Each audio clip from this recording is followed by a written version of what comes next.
नमस्कार, आप देख रहे हैं उत्तराखंड का विशेष बुलेटिन अपना उत्तराखंड और मैं हूं आपके साथ अंजू भाटी। चलिए बुलेटिन की शुरुआत करने से पहले जल्दी से नजर डालते हैं हेडलाइंस पर। विधायक दुर्गेश्वर लाल ने भेड़ पालकों से की बात, मुलाकात कर उनकी समस्याओं के त्वरित निदान की कही बात। दून अस्पताल में बच्चों के इलाज के लिए राहत भरी खबर, 1 साल तक के बच्चे का होगा मुफ्त इलाज, परिजनों को ओपीडी से लेकर भर्ती रहने तक इलाज का नहीं देना कोई खर्च। लोकसभा चुनाव की तैयारियां तेज, बीजेपी ने की पूर्णकालिक विस्तारकों की नियुक्ति, 70 विधानसभाओं में पूर्णकालिक विस्तार की नियुक्ति। शहर में फायर टीम का रिस्पांस टाइम होगा कम, मुख्यालय के माध्यम से 4 फायर स्टेशनों का प्रस्ताव भेजा, जल्द ही किया जाएगा क्रियान्वित। इस वक्त एक खबर सामने आ रही है, मौसम विभाग ने उत्तराखंड के मैदानी क्षेत्रों में घने कोहरे की जारी की चेतावनी। हरिद्वार और उधम सिंह नगर में 2 दिन घना कोहरा रहने की चेतावनी। मौसम विभाग ने 30 दिसंबर तक घने कोहरे का येलो अलर्ट किया जारी। मौसम विभाग ने 30 दिसंबर से 5 पहाड़ी क्षेत्रों में बारिश और बर्फबारी की जताई संभावना। उत्तरकाशी, रुद्रप्रयाग, चमोली, बागेश्वर, पिथौरागढ़ में कहीं कहीं हल्की बारिश की संभावना। इन जिलों में 3000 मीटर से अधिक ऊंचाई पर बर्फबारी की भी संभावना। रुक करते हैं खबरों की ओर। उत्तरकाशी के पुरोला विधानसभा क्षेत्र से बीजेपी विधायक दुर्गेश्वर लाल ने भेड़ पालकों से मुलाकात कर उनकी समस्याओं के त्वरित निदान की बात कही है।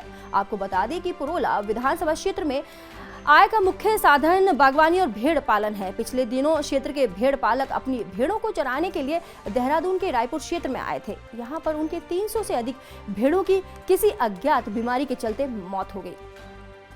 अक्सर परमिट लेकर उत्तरकाशी के भेड़ पालक देहरादून में अपनी भेड़ों को चराने के लिए आते रहते हैं। विधायक दुर्गेश्वर लाल ने इस विषय को लेकर प्रदेश के पशुपालन मंत्री सौरभ बहुगुणा से भी मुलाकात की है। आने वाले दिनों में वह मुख्यमंत्री पुष्कर सिंह धामी से मुलाकात कर उचित मुआवजा देने की मांग करेंगे।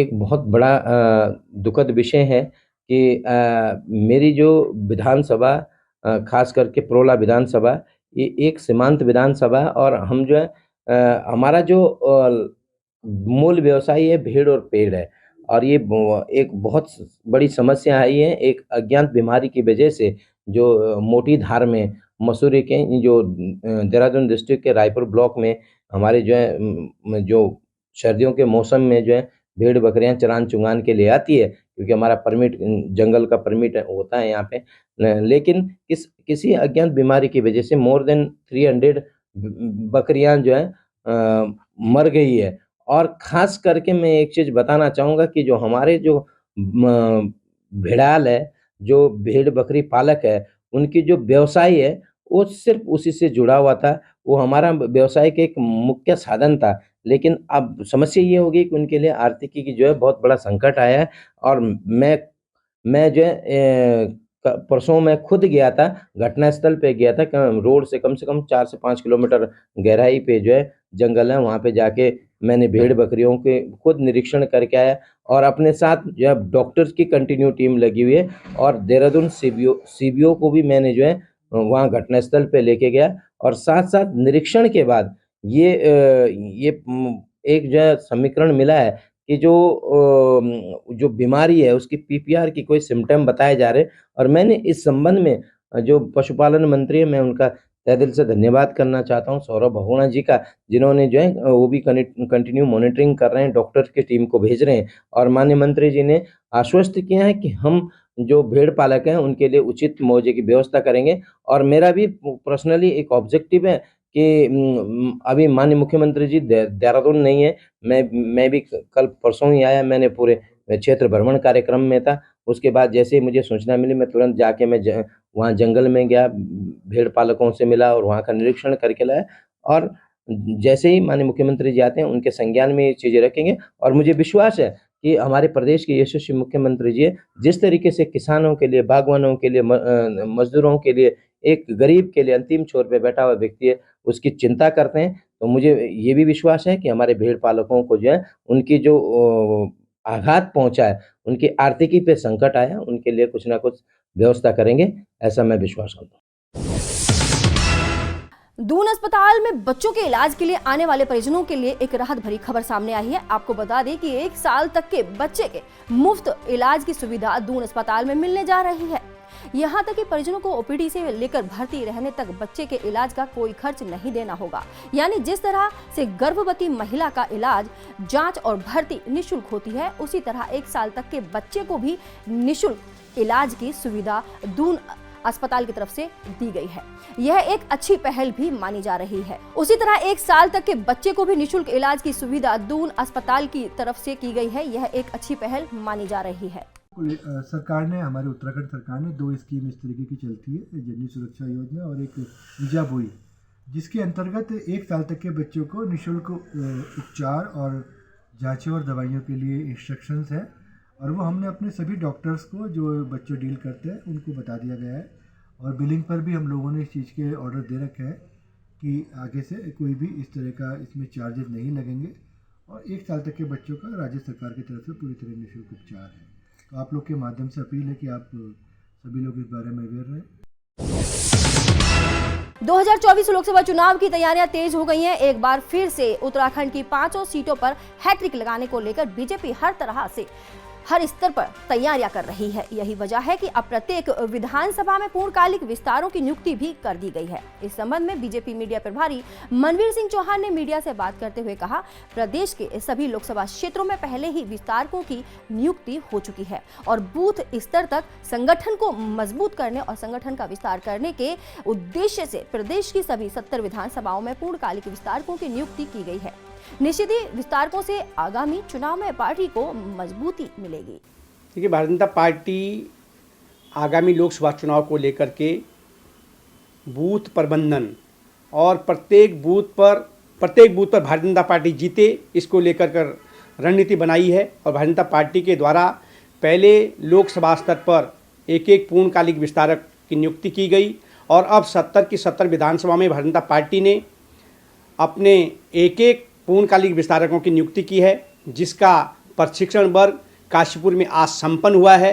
और भारतीय जनता पार्टी के द्वारा ये जो हमारे 70 विस्तारक हैं, ये पूर्ण रूप से अपना पूरा समय जिस विधानसभा में उनको पार्टी के द्वारा काम दिया जाएगा, वहाँ 24 घंटे पार्टी के लिए काम करेंगे। और वहाँ पर बूथ प्रबंधन और भारतीय जनता पार्टी की जो केंद्र की और प्रदेश की सरकार है, उनकी जो महत्वाकांक्षी योजना है, उसका आम व्यक्ति को अधिक से अधिक लाभ मिले, आम व्यक्ति को भारतीय जनता पार्टी के साथ जोड़ने का वो काम करेंगे। तो निश्चित रूप से भारतीय जनता पार्टी आगामी लोकसभा चुनाव के लिए विस्तारक जो योजना है, ये भारतीय जनता पार्टी संगठन के लिए भी और सरकार के लिए भी बहुत कारगर साबित होने वाली है।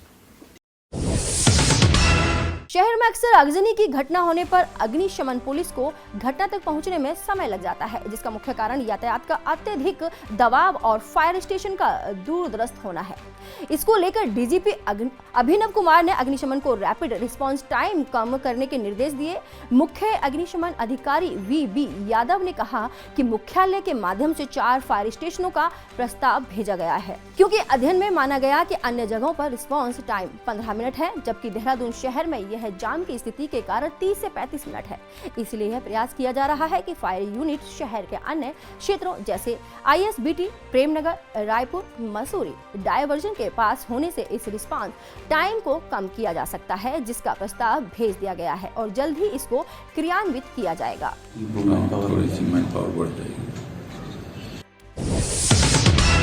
काशीपुर पुलिस ने 19 दिसंबर की रात आईटीआई थाना क्षेत्र स्थित हनुमान कॉलोनी में पिता और पुत्र को बंधक बनाकर पड़ी सशस्त्र डकैती के मामले में 7 अभियुक्तों को गिरफ्तार करने में बड़ी कामयाबी हासिल कर ली है।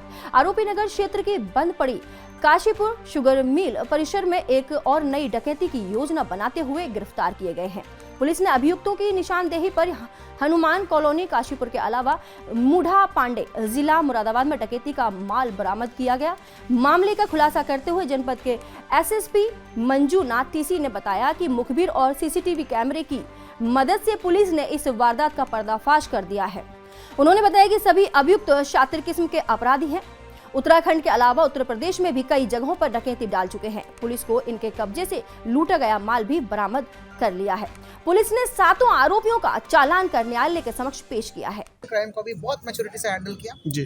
संपूर्ण काशीपुर की टीम, उन्होंने कभी ये नहीं देखा कि ये थाने का मामला है, वो थाने का मामला है। मैं आपको बता दूं, जसपुर, काशीपुर, कुंडा, ITS सभी के लोगों ने अपना अपना योगदान दिया। विशेष रूप से इसको लीड किया इस ऑपरेशन को, जिसमें फील्ड लेवल पे परवीन कोश्यारी लीड कर रहे थे। This is showing that team work is very good in Udham Singh Nagar. तो टीम वर्क का ये भावना है। बहुत बड़ी टीम हमने निकाला, विभिन्न जनपदों पे हमने रेड मारा, कैमरेस को देखते हुए, CDRs को देखते हुए, मैनुअल, टेक्निकल और सर्विलांस के माध्यम से, इन सभी का समागम से हमने इस बहुत बड़ा अंतर्राज्यीय गिरोह का वर्कआउट किया है। कुल मिला के बता दूं साथियों, ये बड़ा शातिर काइंड ऑफ अपराधी है। ये लोग वैसे तो दिन दहाड़े में, दिन के टाइम में वो मजदूरी, दिहाड़ी, पेंटर, रंगाई पुताई, ई रिक्शा चलाने का काम करते हैं, परंतु इनका आपराधिक इतिहास देख के मैं खुद हैरान हो गया हूँ। जो इनका गैंग लीडर है विनोद, उसके ऊपर 15 मुकदमे, उसमें 4 डकैती का है। तो ये दिन में तो ये सब काम करते हैं, फिर इसी टाइम में रखी करते हैं। उसके बाद जब ये डिसाइड करते हैं करना है, तो वो बिल्कुल सटीक तरीके से जाके वहाँ पे उन घरों में रेड मारते हैं, और वहाँ कोई भी विरोध करते हैं तो ये लूटपाट के अलावा डकैती भी करते हैं, बल प्रयोग भी करते हैं, और जान से मारने को भी आगे पीछे नहीं देखते। बहुत ही ब्रूटल गैंग है ये। इसलिए ब्रूटल है क्योंकि पैसा आने के बाद ये लाइफस्टाइल नहीं चेंज करते। पूर्व मुख्यमंत्री हरीश रावत जल्द उत्तराखंड के बेरोजगार युवाओं के मुद्दों को लेकर पैदल यात्रा करेंगे। हरीश रावत ने इसकी जानकारी देते हुए साफ कहा कि उनका हाल में एक्सीडेंट हुआ था, तब से चलने में थोड़ी तकलीफ होती है। हरीश रावत के अनुसार जल्द ही वो इसकी तारीख घोषित करेंगे। उनके अनुसार उनकी यात्रा अभी देहरादून में ही होगी। शरीर ने साथ दिया तो प्रदेश के और इलाकों में भी यात्रा करेंगे।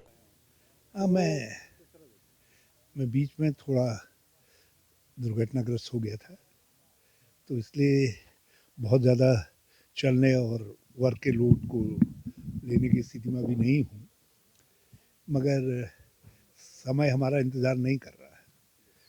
बेरोजगारों का समय भी निकल रहा है, उनके करियर का सवाल है। कई परीक्षाएं जिसमें PCS मेन भी है शायद, जिसमें एक साल से ज़्यादा का समय हो गया है और अभी तक उनके रिजल्ट्स नहीं निकले। दूसरी और भी बहुत सारी परीक्षाएं हैं जो उलझी पड़ी। आप नौजवानों को उलझा रहे हैं। भाजपा के लोगों की ने एक मानसिकता बना ली है कि जब हम बेरोजगारी के सवाल पर, महंगाई, भ्रष्टाचार या विकास के सवाल पर तो जीत नहीं रहे हैं, तो इन इश्यूज़ की तरफ ध्यान क्यों दें। जब सत्ता ध्यान नहीं दे रही है तो विपक्ष को अपना कर्तव्य पूरा करना पड़ेगा। तो विपक्ष धर्म है और मैं जिस सीमा तक उस धर्म को निभा सकता हूँ मैं निभाऊंगा।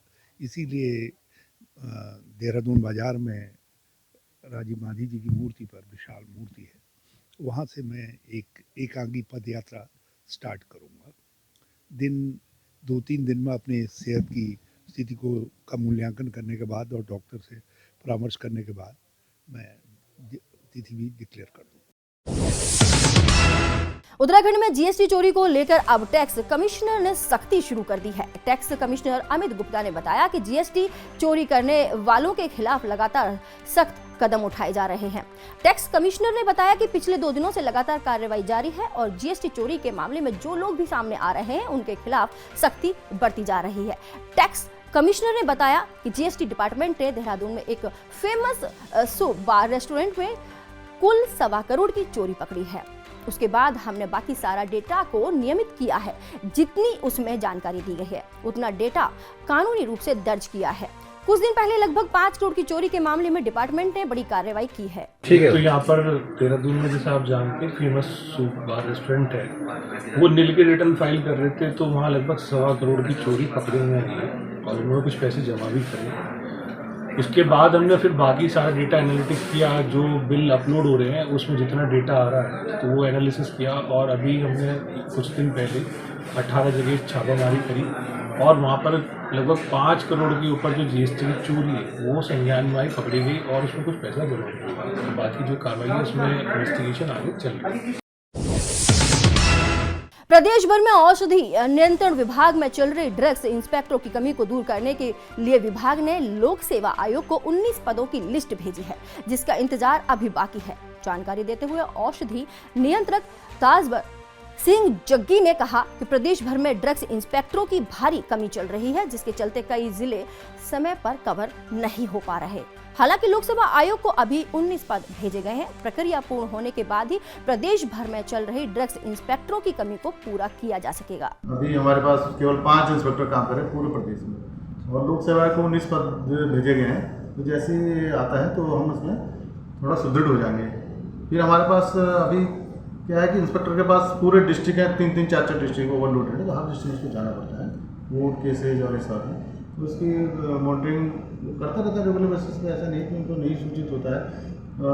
हो सकता है कि हम इसको ज़्यादा सही ढंग से प्रोड्यूस नहीं कर पाते हैं, तो थोड़ा बाजपुर रोड स्थित एक होटल के सभागार में बीजेपी की 2 दिवसीय प्रदेश पदाधिकारी बैठक का आयोजन किया गया। बैठक में मिशन 2024 के लोकसभा चुनाव को लेकर विस्तार से बीजेपी कार्यकर्ताओं के बीच चर्चा हुई। इस दौरान प्रदेश अध्यक्ष महेंद्र भट्ट ने कहा कि हमारा प्रत्याशी चेहरा नहीं होता, हमारा प्रत्याशी कमल का फूल होता है, जिसको राष्ट्रीय नेतृत्व तय करता है। भट्ट ने कहा कि आदरणीय प्रधानमंत्री नरेंद्र मोदी जी के प्रयासों से भारत में विकास की गंगा बह रही है। उन्होंने कहा कि उत्तराखंड की 5 सीटों सहित पूरे भारतवर्ष में कमल ही कमल खिलेगा, जिसको कोई नहीं रोक सकता। उन्होंने कहा कि हमारा प्रत्येक कार्यकर्ता लोकसभा चुनाव को लेकर अभी से ही कमर कस चुका है। उन्होंने आगे कहा कि जिला अध्यक्षों, जिला प्रभारी और सह प्रभारी सभी मोर्चों के प्रदेश अध्यक्षों की बैठक हो रही है। प्रत्याशी परिवर्तित नहीं होता है, हमारा प्रत्याशी घोषित रहता है कमल का फूल। कमल का वाहक कौन व्यक्ति होगा वो अलग हो सकता है, हम जिताते कमल के फूल में, व्यक्ति को नहीं जिताते। इसलिए मैं कह सकता हूँ कि भाग का निर्णय, कमल के झंडे का भाग का निर्णय ये केंद्र नेतृत्व करेगा। जो भी होगा उसका नाम भी समय पर आप तक पहुँचेगा। इस बुलेटिन में फिलहाल इतना ही। देश दुनिया की खबरों को जानने के लिए जुड़े रहिए मेरे साथ। उत्तराखंड का विशेष बुलेटिन अपना उत्तराखंड। नमस्कार।